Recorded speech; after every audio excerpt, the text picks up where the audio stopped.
महाबली की। बोलो सदा जयकार पवन सुत महाबली की। बोलो सदा जयकार पवन सुत महाबली की। बोलो सदा जयकार पवन सुत महाबली की। बोलो सदा जयकार। मंगलवार का दिन हिंदू धर्म में बड़ा ही शुभ और मंगलकारी माना गया है, क्योंकि इस दिन कई देवी देवताओं की उपासना की जाती है।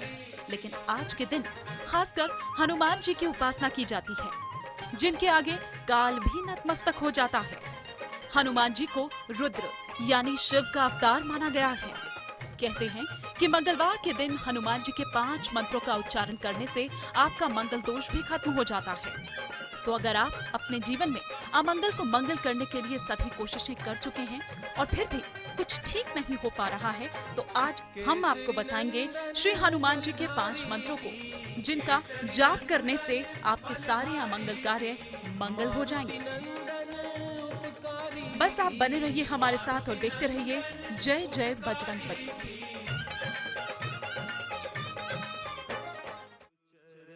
नमस्कार, मैं हूं आपके साथ हिमानी नैथानी। जी हां, आज मंगलवार का दिन है, यानी कि हिंदू धर्म में आज के इस दिन की क्या मान्यता है, ये तो हमने आपको अपने इस रिपोर्ट में बताया ही।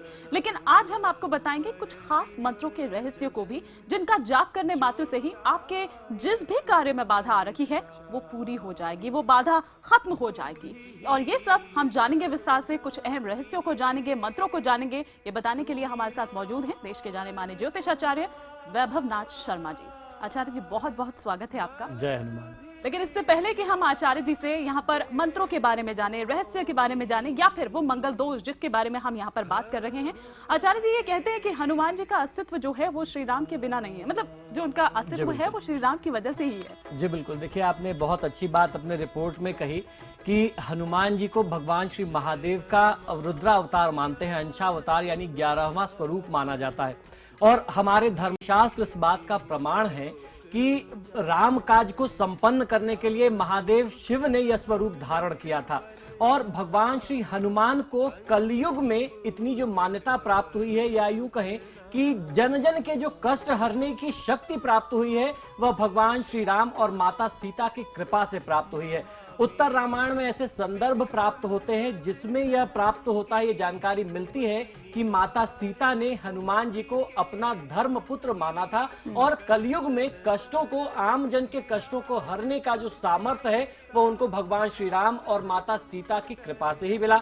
और भगवान हनुमान जो है वह श्री राम के इष्ट हैं और श्री राम जो है वह महादेव के इष्ट हैं। तो इस प्रकार दोनों एक दूसरे के पूरक होते हैं। और भगवान श्री राम और माता सीता ने हनुमान जी को ये जिम्मेदारी दे करके कलयुग में स्थापित किया है कि कलयुग में कोई भी व्यक्ति किसी भी परिस्थिति में, किसी भी अपने सामर्थ्य के अनुसार अगर आपकी पूजा आराधना करता है, तो महादेव की कृपा से, भगवान श्री राम और माता सीता की कृपा से हनुमान जी उस व्यक्ति के जन के कष्ट को निश्चित तौर पर दूर करेंगे। बिल्कुल, तो जय जय बजरंगबली हमारा ये खास कार्यक्रम आज का, जिसमें सिर्फ वो 5 मंत्र आचार्य जी हमें यहाँ पर बताएंगे। तो आचार्य जी, बिना देर किए हम पहले 2 मंत्र जो हैं अपने अगर दर्शकों को बता दें, तो कौन से वो 2 मंत्र आप शुरुआत में बताएंगे जो कि उद्धार कर देंगे, बेड़ा पार कर देंगे भक्तों का, दर्शकों का? जी बिल्कुल, देखिए जो पहला मंत्र है वह मंत्र है ओम रुद्रवीर समुद्र भवाय नमः। इस मंत्र का जाप किसी भी व्यक्ति को उस परिस्थिति में करना चाहिए जब व्यक्ति अपने जीवन में बहुत ही दुर्गम से दुर्गम, कष्टतम परिस्थिति में घिर जाए और उसको कोई उसका रास्ता ना मिले। दूसरा मंत्र है ओम शांताय नमः। जब आपके मन में बहुत ज्यादा उद्वेग चल रहे हो, मन बहुत परेशान हो, तो ऐसे में आपको ओम शांताय नमः मंत्र का जाप करना चाहिए। इस मंत्र का उच्चारण करने मात्र से आपके मन को शांति प्राप्त होगी और आपके मन में जिस भी कारण से चिंता व्याप्त है, जिस भी परेशानी को लेकर के आप जूझ रहे हैं, बहुत ज्यादा परेशान हैं, चिंतित हैं, आपको कोई रास्ता नहीं सूझ रहा है, महाबली हनुमान की कृपा से आपको रास्ता, जीवन में आगे बढ़ने का मार्ग अवश्य मिलने लगेगा। बिल्कुल। और बजरंग बली जिनकी हम बात कर रहे हैं उनके बारे में तो ये कहा जाता है कि वो तो काल भी नतमस्तक हो जाता है उनके आगे। तो फिर ऐसे कैसे हो सकता है कि वो आपकी इस जो भी यहाँ पर एक इच्छा आप लिए बैठे हैं या जो भी आपके मन में है जिसमें बाधा आ रही है, क्यों नहीं उसको पूरा करेंगे? कोई भी ऐसा अमंगल कार्य जिसको मंगल ना करें हो ही नहीं सकता है। तो चलिए, इससे पहले कि हम हनुमान जी के बाकी मंत्रों के बारे में यहाँ पर जाने, आचार्य जी हम यहाँ पर ये भी जानना चाहते हैं कि मंत्रों के बारे में अक्सर बात हम जरूर करते हैं, लेकिन कितने प्रकार के होते हैं, क्या होते हैं? अगर थोड़ा ये हम अपने दर्शकों को समझाएं तो शायद ज्यादा इजी उनके लिए होगा कि क्या मंत्र होते हैं, क्या उनका महत्व होता है। जी बिल्कुल। देखिए, मंत्र मूलतः 3 प्रकार के होते हैं। सबसे पहला जो प्रकार है बीज मंत्र है। बीज मंत्र जो होता है वह देवी देवताओं की स्वयं की अपनी शक्ति होती है, बीज स्वरूप माना जाता है। और उसके बाद वैदिक मंत्र होता है जो हमें शास्त्रों में, वेदों में प्राप्त होता है। तीसरा जो प्रकार होता है उसे कहते हैं शाबर मंत्र। शाबर मंत्र जो होता है इसके बारे में कहा जाता है कि शाबर मंत्रों को सिद्ध करने की आवश्यकता नहीं होती। इसके बारे में हमारे धर्म शास्त्रों में, खासतौर पर तंत्र के आगम शास्त्रों में ऐसे संदर्भ मिलते हैं कि भगवान महादेव एक बार बहुत ज्यादा रुष्ट हो गए जब उन्होंने, क्योंकि तंत्र मंत्र के रचयिता और संपूर्ण सृष्टि के अगर आदि गुरु कोई माने जाते हैं तो वो महादेव शिव हैं। तो उन्होंने देखा कि तंत्र मंत्र उन्होंने जन कल्याण के लिए बनाए थे, लेकिन उसका प्रयोग जो है एक दूसरे को हानि पहुंचाने के लिए, अपनी दुश्मनी और अपना प्रतिशोध निकालने के लिए लोग करने लगे। तो भगवान शिव जो है वो क्रोध में आकर के सभी मंत्रों को उन्होंने कीलित करना शुरू कर दिया।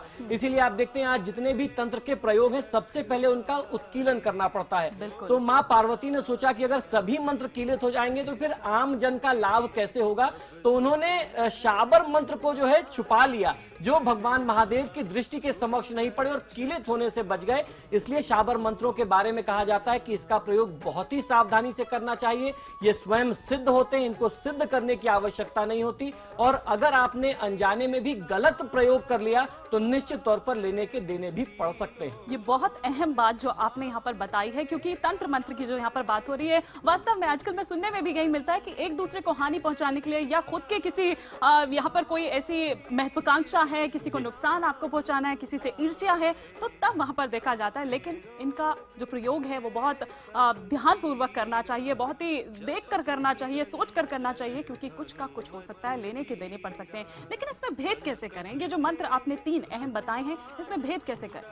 जी बिल्कुल। देखिए, सबसे पहला जो मैंने आपको प्रकार बताया वह बीज मंत्र है। बीज मंत्रों की शक्ति कल्पना वृत्ति में होती है, शब्दों में नहीं होती। शास्त्रों में बीज मंत्र को गोपनीय रूप में बताने का निर्देश दिया गया, इसीलिए कहते हैं श्रुति और स्मृति से इसका दान करना चाहिए। या तो आप सुन करके अपने गुरु, अपने आचार्य से आप सुन करके प्राप्त करें और उसके बाद उसको आप स्मृति से, आप उसको अपने दिमाग से याद कर लें। कहीं लिख करके इसका प्रमाण नहीं मिलता। बीज मंत्रों का उच्चारण हमेशा हृदय में गुप्त रूप से किया जाता है।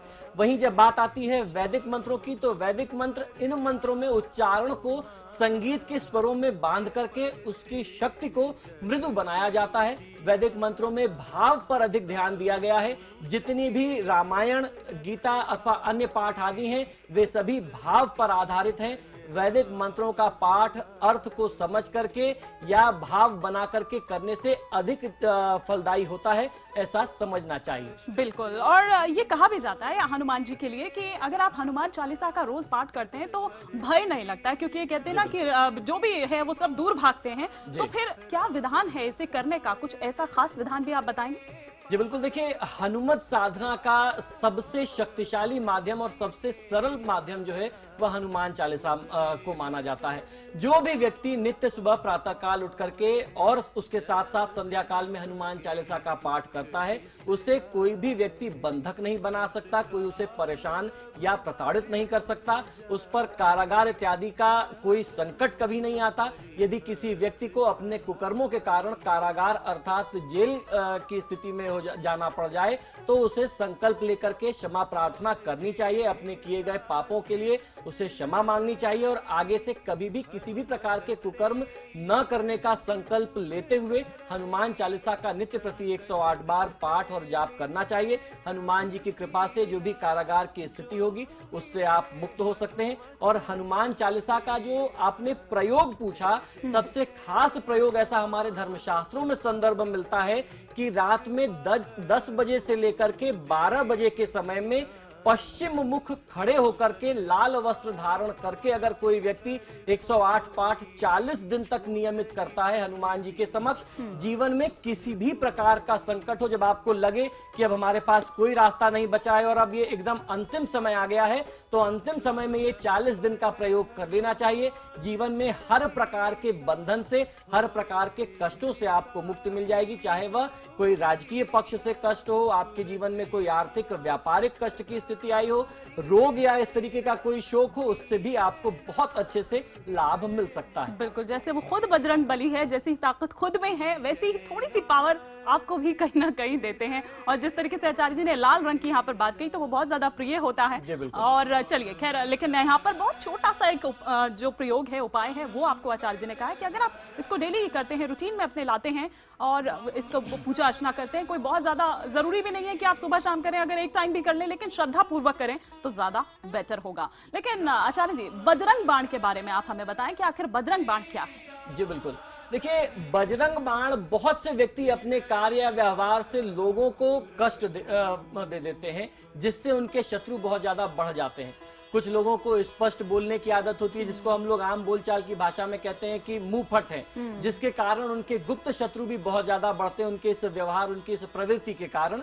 ये भी हो सकता है कि आप सभी तरीके से अच्छे हों, आप बहुत लोगों से स्नेह पूर्वक बर्ताव करते हो, लेकिन आपकी उन्नति से, आपकी वृद्धि, आपकी तरक्की से लोग ईर्ष्या करने लगे, आपसे जलने लगे और आपके विरुद्ध, आपके पीठ पीछे किसी प्रकार का षड्यंत्र रचते हो।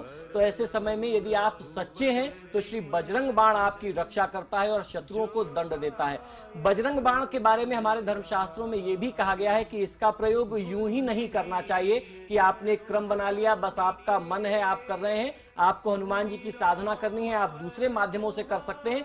इसका जो प्रयोग है खासतौर पर शत्रु बाधा निवारण के लिए किया जाता है, शत्रुओं से मुक्ति प्राप्त करने के लिए, शत्रुओं को दंडित करने के लिए इसका प्रयोग करते हैं।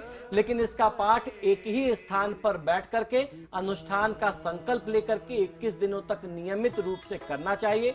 हमेशा सच्चाई के मार्ग पर चलने का संकल्प लेना चाहिए, क्योंकि हनुमान जी सिर्फ पवित्र लोगों का और जो धर्म परायण हैं, जो अपने मन से सच्चे हैं, उनका ही साथ देते हैं। 21 दिनों में आप अपने जीवन में चमत्कार अनुभव करेंगे, तत्काल प्रभाव आपके समक्ष होगा। बिल्कुल, तो ये बजरंग बाण जिसके बारे में आचार्य जी ने विस्तार से हमें बताया, लेकिन कुछ अनुष्ठान है इसका, कुछ विधि विधान है इसका, अगर आप उसे फॉलो नहीं करते हैं तो मुश्किल भी हो सकती है, क्योंकि इसे ऐसे ही नहीं किया जाता है। और होती हैं कुछ चीजें ऐसी जिसके लिए आपको काफी परहेज करनी पड़ती है, काफी ध्यान देना पड़ता है। और तभी जिस तरह से 21 दिन में यहाँ पर तुरंत फल मिलने की यहाँ पर बात कही, तो वही है कि उस अनुष्ठान को आपको फॉलो करना होगा, उस विधि विधान को आपको फॉलो करना होगा। ऐसे ही कुछ और मंत्रों के रहस्य को हम जानेंगे, ऐसी ही कुछ और बातें जो बजरंग बली से जुड़ी हुई है जानेंगे। खास पेशकश जय जय बजरंग बली, जिसमें हम सिर्फ वो 5 मंत्र जो आपका बेड़ा पार कर देंगे, जो उद्धार कर देंगे, वो बता रखे हैं। और ये बताने के लिए हमारे साथ देश के जाने माने ज्योतिष आचार्य श्री वैभव नाथ शर्मा जी स्टूडियो में ही मौजूद हैं। और आचार्य जी, बिना देर किए मैं चाह रही हूँ कि वो 2 मंत्र भी आप यहाँ पर बता दें हमको,